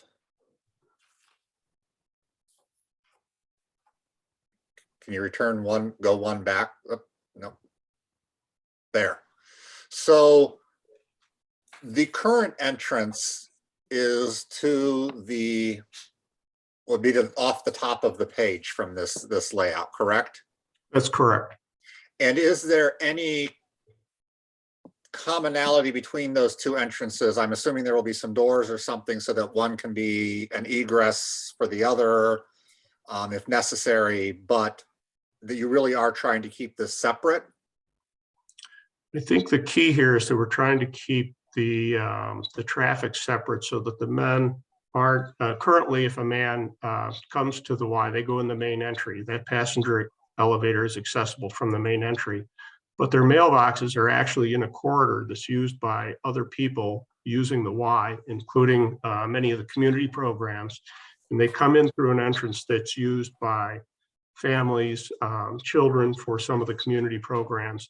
And the intent here is to separate the traffic so that they don't feel that they feel that have the dignity of having their own entry and own space. In terms of egress, yes, egress has been seriously considered. Clearly, we have to meet the building code, IBC, as everybody else does.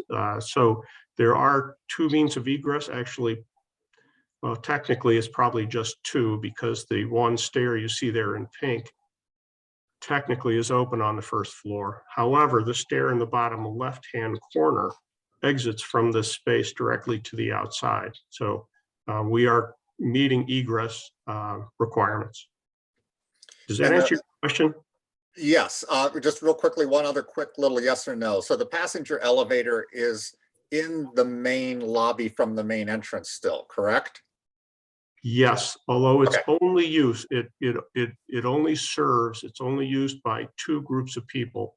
One would be people accessing the Mckeon YMCA offices, which are on the second floor, and the men's residence. And I would say, I think safely, that 95% of staff, Monique, help me here, walk up the stairs because it's one flight up. Correct. Probably more than that, but it's mainly used for residents. Correct. Okay, thank you. That answers my questions. Do other commissioners have other questions? I have a question. Hey, Dick. Hey, George. Did you consider a flatter massing? In other words, elevator against the east wall, elevator on one side, kind of lobby and entry in the middle, and then stair on the other side, flatter rather than projecting the way this does? George, I think what you're asking is when you say flatter, you mean narrower? Flatter Or against against- the facade, less projection. We did with the challenge there is we obscure more windows, and we have a potential to overrun the exit that is to the south. Because the longer it gets, the more windows it will obscure. The space behind this is called the meta media. It's a public area that's used primarily for programs, and Monique, jump in here. For middle school youth, yes. Middle school youth. Mm-hmm. We wanted to keep that open. And George, if you look, you can't see it very well here, but you can if you look on the floor plan. We probably would have been able to avoid that south exit just looking at it, but it gets to be pretty long and narrow. Okay, well, I just wondered, yeah. Yes, you can see it. I just think, I don't know that if people will have an objection to this, but if they do, that might be an alternative to look at. Okay. Thank you, Commissioner Halleck. Commissioner Miranchev. Thank you. Talking about the windows, what happens with the windows that are behind the new entrance? So if you look at the windows, if you look at the window in the bottom left corner, or you can actually look in the upper right also, you'll see that the windows have a mullion in the middle, a stone mullion that's horizontal. We will be meeting the stone horizontal, so the windows above that will actually remain visible. The pieces of we're covering two windows. The windows that are below that, our intention is to make them opaque.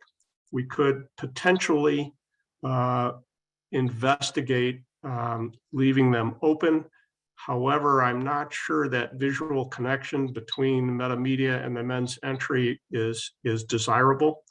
I also think we're going to be using that space for especially stormwater runoff and potentially some utilities running up here. Now, most of the utilities won't get to that level, but the stormwater runoff might.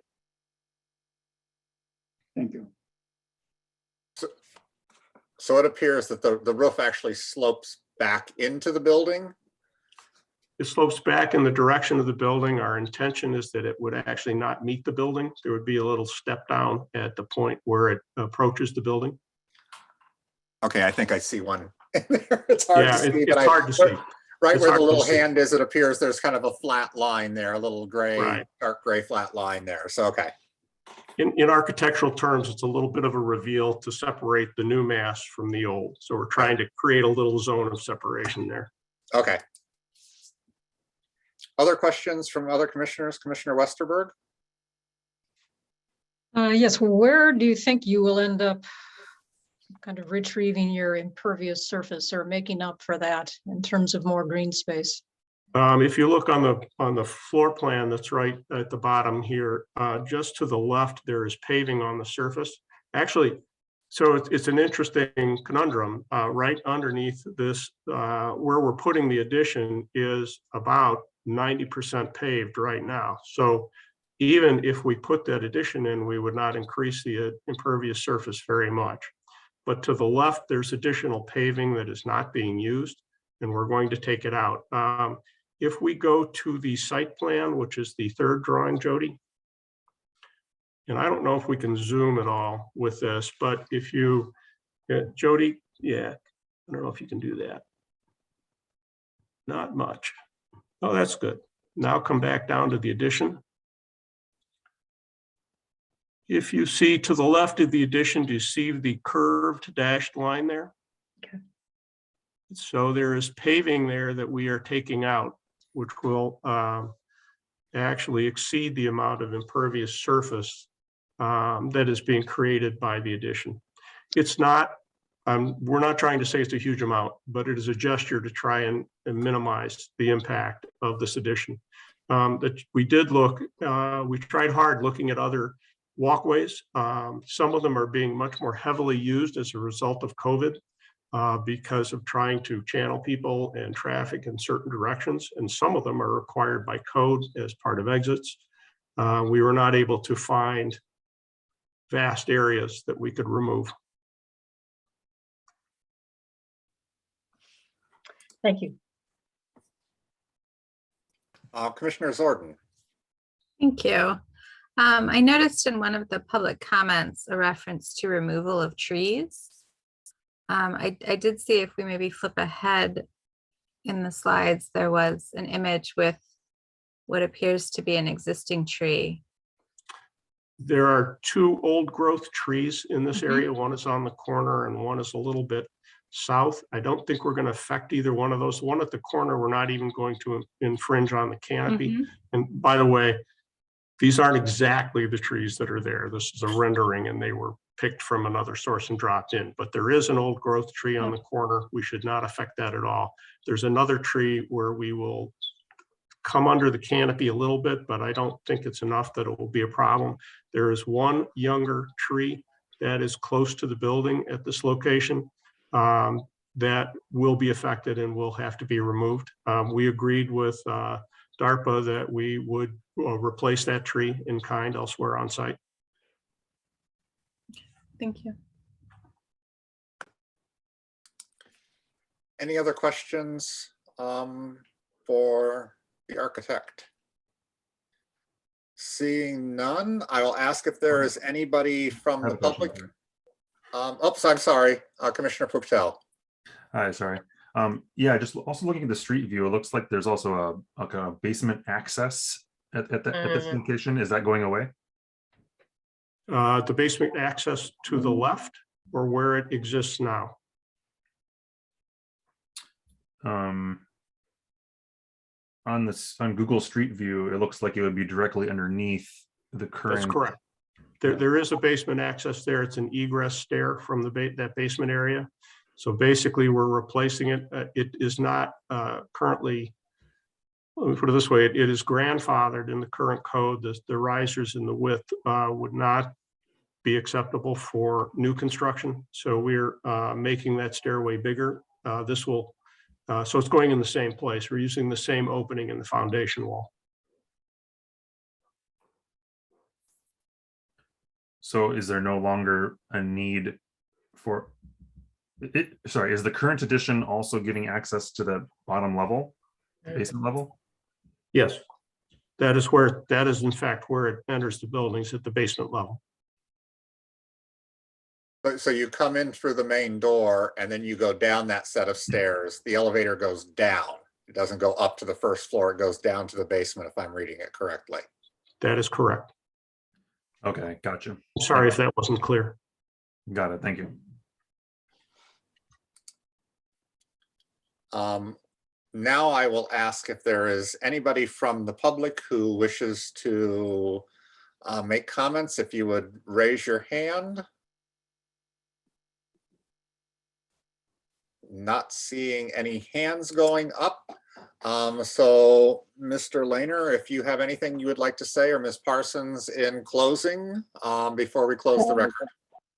I do have a question. Oh, I'm sorry. Yes, if you could state your name, please, for the record. Hanchar, Hanchar.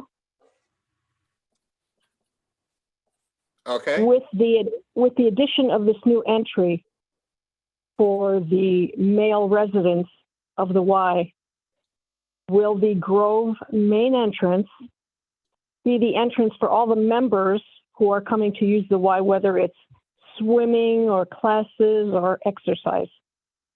Will we be returning to the Grove entrance as the main entrance and only entrance for the members? Monique, I'll let you answer that. Yeah, I'll answer that. That will happen eventually, but we are still in the middle of this pandemic, so I'm not, able to say when and if it will be the only main entrance for members entering the facility. Well, if the whole purpose is for the gentlemen who live there to have their own entrance, then what is preventing the entrance for members to return to the Grove entrance? So again, we have made accommodations and had to because of the pandemic, and the main entrance is used previously for members, but it's also used for other stakeholders that enter the facility, our staff and so forth and so on. And so because we have certain areas that are in use during this time, we have to assess that as we get deeper into opening back up under this pandemic. So, that's a question regarding the current state we're in. The residence program we're not building this because of that. So we have eliminated the entrance as for members coming through the front because of the pandemic. Yeah, I understand that. Okay, so I would love to talk to you more about that as a member, and when we plan on doing that, if you like, you could definitely call me and we can have a deeper conversation about the front entrance to members. It was my understanding that front entrance was changed, not just because of COVID, but because of COVID and because the residents were using that entrance because that was their entrance. No, the front area, the front area changed because of COVID. Had nothing to do with the residents also using that front entrance? No, the front area changed. The front entrance changed when we shut down for COVID because of a pandemic. It helps us control the flow of our facility for, people walking the facility, not just living in the facility, but those that visit our facility as well.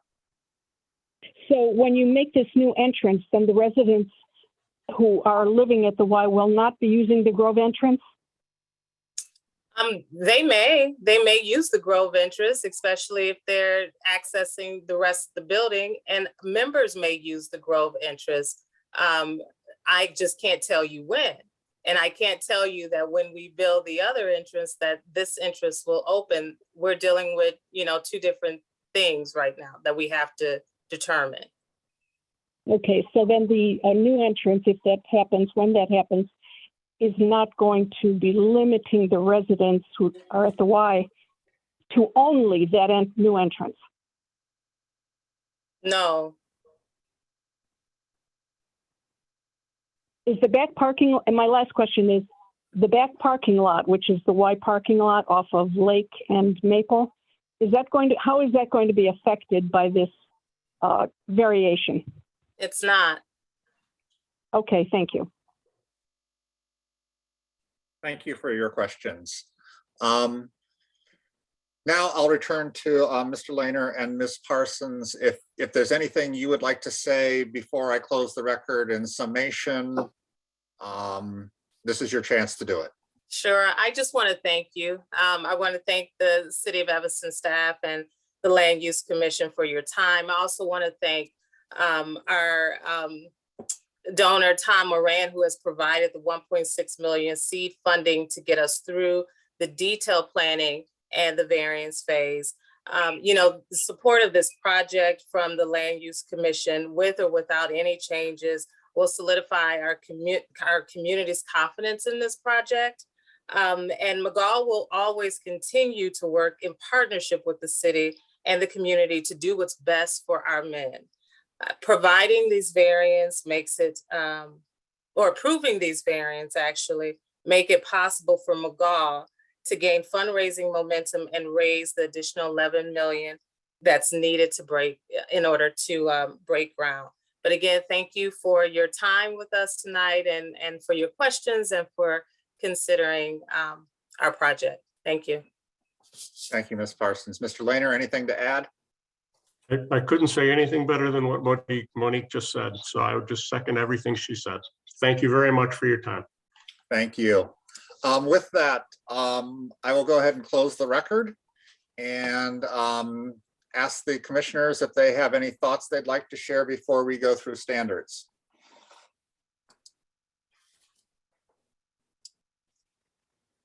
Anyone?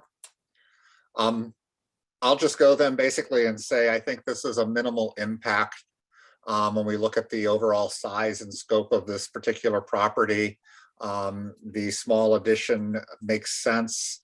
I like the design of it being not something that tries to fit in and mimic the existing structure, but gives itself kind of its own space.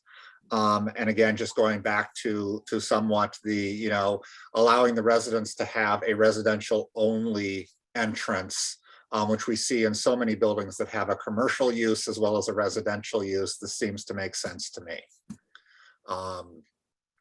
Anybody have anything they'd like to add? If not, we will go through the standards. And I'll go through these standards. So Mr. Patel, you do not have to step in again here on a moment's notice. These standards, again, are the same standards we went through before. There are 7 of them, and all 7 must be met for us to have approval. The first standard is it will not have a substantial adverse impact on the use, enjoyment, or property values of adjoining properties. I believe this standard is met. This is a minimal impact. It does not directly abut any other properties. And is very small in scale in terms of the overall massing of the existing building. So that standard is met. Number 2, it is in keeping with the intent of the zoning ordinance. Again, this is a small addition that's being proposed, and the fact that it does allow for traffic to move better for the people inside the building, as well as giving a place that's outside the building for people to access, to wait for taxis, to come and go as they need to, and keeping it all within the scope and size of things. I believe that the zoning ordinance does intend for changes like this to occur. This has a hardship. Number 3, it has a hardship or practical difficulty that's peculiar to the property. Again, this is a very large building. It already sits at the extent that it has for the setback on the Grove Street, or I'm sorry, not on the Grove Street side, on the, why am I drawing a blank on what's the other street? The side street, I'll refer to it because I can't think of which street that is right off the top of my head. Maple. Maple, thank you. I always get confused between the maples and oaks and all the streets there as to which one comes in which order. And so I believe that this also has been met. The property owner would suffer a particular hardship or practical difficulty is distinguished from a mere inconvenience. Obviously, there is no place that they can create this addition to allow for a specialized entrance for the residents and still make it useful. Obviously, by having a wheelchair lift, as well as stairs, as well as a small lobby area, this is kind of the minimum that they need for all of that stuff to happen. Commissioner Halleck did mention something about stretching it out a little bit longer, but I don't know that that really gains us much of anything. So I believe that this standard is also met. Number 5, it is not based exclusively upon the desire to extract additional income from the property or the public benefit to the whole will be derived. There is no additional income coming to the Y because of this addition. It's just making their building flow a little better for the residents, as well as the other people who use the other types of programs there. So that standard is met. Number 6, it does not have the hardship or practical difficulty is not created by any person having an interest in the property. Obviously, this building has been at its location for I don't know how long, but many, many, many years. And so the fact that this is being added onto it is not because of anybody who has a particular interest in the property and has created this situation. So that standard is met. And number 7, it is the limited minimum change necessary to alleviate the particular hardship or practical difficulty. Again, this is, I think, just around 400 square foot addition. And because of the fact that it needs to have the stairs have to meet certain code. It needs to have the elevator or the lift that has to meet certain codes. This is kind of the minimum that is necessary, that it can include all of these purposes and is not a drastic increase into the footprint of the building. We've also heard that there is a trade-off giving us a net reduction, although it is small in the impervious surface, but we always like to try to trade where we can on those sorts of things. So I think that's nice as well. Having gone through those 7 standards, is everyone in agreement with my findings on the standards? You can just nod, you don't have to turn on or anything. So anybody object to any of the standards? Not seeing any, I will ask if there is a motion for approval. Again, we are the determining body. We must come up with 6 concurrent votes on this, one way or the other. If there is a motion to approve 21 ZMJV 0082 regarding 1000 Grove Street. I'll move to approve. Commissioner Halleck moves. A second. Commissioner Zordan seconds. Any further discussion? Hearing none. Ms. Jones, if you would please call the roll. Commissioner Rogers, Yes. Commissioner Patel, Yes. Commissioner Linwall, Yes. Commissioner Merenchev, Yes. Commissioner Zordan, Yes. Commissioner Westerberg, Yes. and Commissioner Halleck. Yes. So with 7 votes in favor and none against, the project is approved. So I will say to Mr. Lehner and Ms. Parsons, thank you for coming. Congratulations and good luck with your project. Thank you. City staff will work with you on what your next steps are on moving through the process. Does our attorney have something to say? Not on this item. Okay, I'm sorry. I just saw you come on the screen, so I didn't know if you needed to say something. So with that case has been concluded. And we will move on to our next agenda item, which let me get back to my agenda real quick. Commissioner Rogers, Yes. I was in the bathroom for the end of the first item. I came in a little late, but I saw or I heard that it's being continued to the. Well, it's being continued because of an open vote. Okay. Okay. It's So not no a motion. continuance, but we don't have our 6 concurrent votes that are necessary. Okay, so no motion to continue is necessary. Right, it just carries over because there's no additional discussion or debate. It literally is the next time we meet up, those commissioners who are absent, I will ask them if they have read the transcripts, if they are able to cast their vote, and then ask them for their vote. Okay. All right, thank you. Any communications from staff? There are no communications.